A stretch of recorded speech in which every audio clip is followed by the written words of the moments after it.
Breaking news! Free agency is in full swing, and the Falcons have been making moves that will shake things up for the 2025 season. We'll cover that and more in this video, so be sure to hit the like button if you've been a Falcon for 20 plus years and comment like this, Falcons forever. Now, we have a few big signings to talk about. First, KhaDarel Hodge is officially back in Atlanta. The Falcons signed him to a 2-year, $6 million contract, keeping one of their 2024 Pro Bowlers in the mix. This is a big deal, not only because of what Hodge brings as a receiver, but because of his elite special teams ability. Last season, we saw him make some game-changing plays, including that incredible touchdown on a botched punt against the Saints and a crucial blocked punt against the Raiders that earned him NFC Special Teams Player of the Week honors. Coach Raheem Morris couldn't have been clearer when he called Hodge's effort unbelievable and labeled him a Pro Bowl-type talent. On offense, Hodge may not have been a high-volume target, but he made his touches count. He pulled in 7 receptions for 131 yards, including that unforgettable 45-yard game-winning touchdown against Tampa Bay in Week 5. With his versatility and experience, his return ensures that the Falcons keep one of their most respected locker room leaders and a crucial weapon for special teams coordinator Marcus Williams. But that's not all. The Falcons continue to make waves in free agency by adding a serious weapon to the defensive front. Enter Leonard Floyd, a Georgia native who just signed a 1-year deal worth up to $10 million. This move couldn't have come at a better time, considering Atlanta's struggles with the pass rush last season. Let's be honest, ranking 31st in sacks with just 31 on the year is unacceptable. That's where Floyd comes in. Falcons fans, this guy is a proven pass rusher. Floyd has been one of the most consistent edge defenders in the NFL, recording at least 8 sacks in each of the last 5 seasons.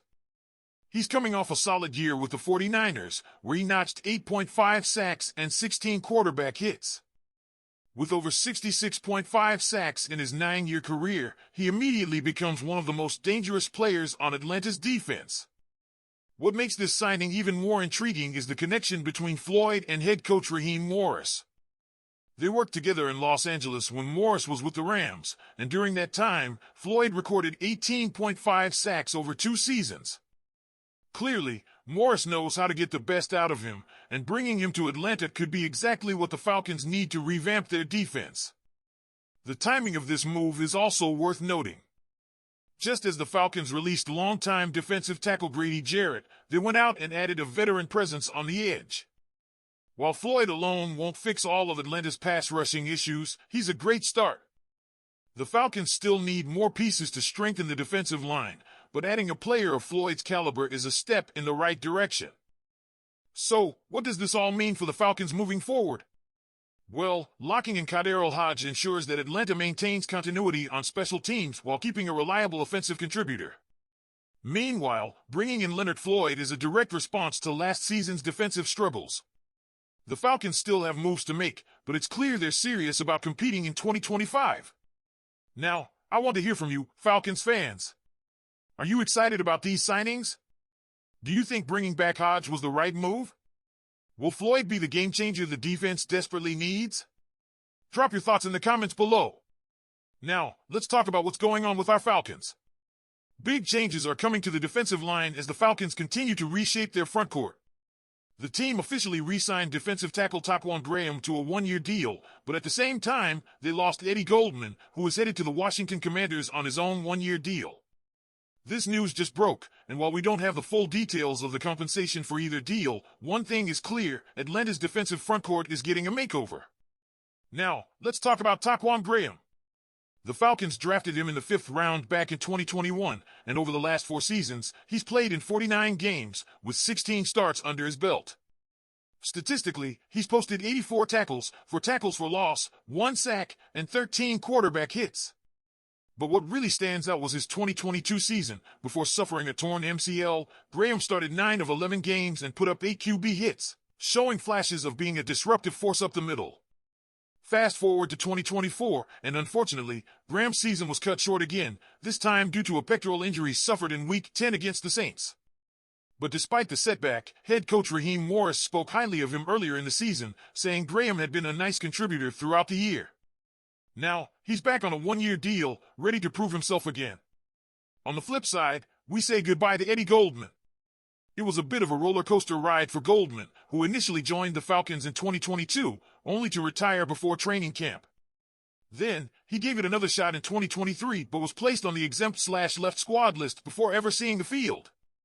But in 2024, he finally made his Falcons debut and played in all 17 games, starting 10 of them.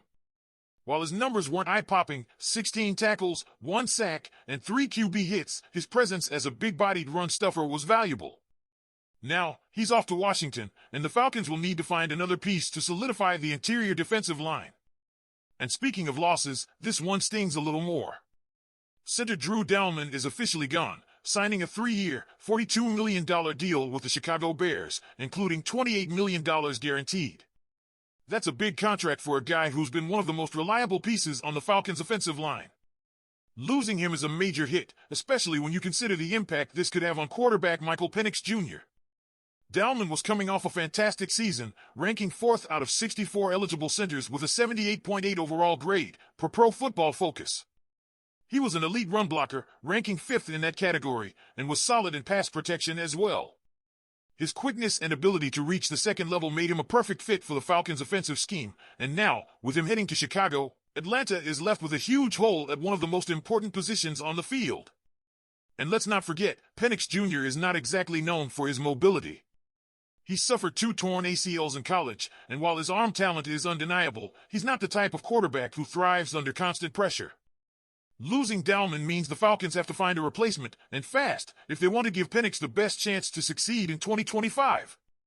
Because let's be honest, it all starts in the trenches.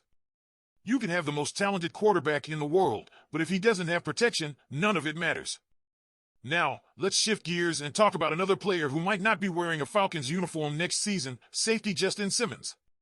This one is still up in the air, but based on what Simmons himself is saying, it doesn't look like he'll be returning to Atlanta. And where does he want to go? None other than the Philadelphia Eagles. Simmons made an appearance on the Talkin' Ball podcast and had some interesting things to say about Philly. He called their offense one of the most talented in the league and praised their defense for winning the Super Bowl this past season. But what really stood out was his mention of Eagles defensive coordinator Vic Fangio and defensive backs coach Christian Parker. Simmons played under both coaches in Denver, and he made it clear that reuniting with them in Philly is high on his list of priorities. If you're the Falcons, this is not what you want to hear. Simmons was brought in last season on a 1-year, $7.5 million deal, and while he wasn't quite the dominant playmaker he was in Denver, he was still a key piece of the defense. The Falcons had high hopes that he and edge rusher Matthew Judon would be the final pieces to push them into playoff contention, but things didn't quite work out that way. Now, it looks like Simmons could be heading to a top NFC contender, which only makes Atlanta's path to the playoffs that much more difficult. So, Falcons fans, what do you think about all these moves? Are you excited to have Taquan Graham back, or are you more concerned about losing Eddie Goldman? How big of a deal is it that Drew Dalman is gone, and what should the Falcons do to replace him? And finally, do you think Atlanta should have done more to keep Justin Simmons? Let me know your thoughts in the comments below. And if you haven't already, hit that like button and subscribe so you don't miss any more updates. Go Falcons!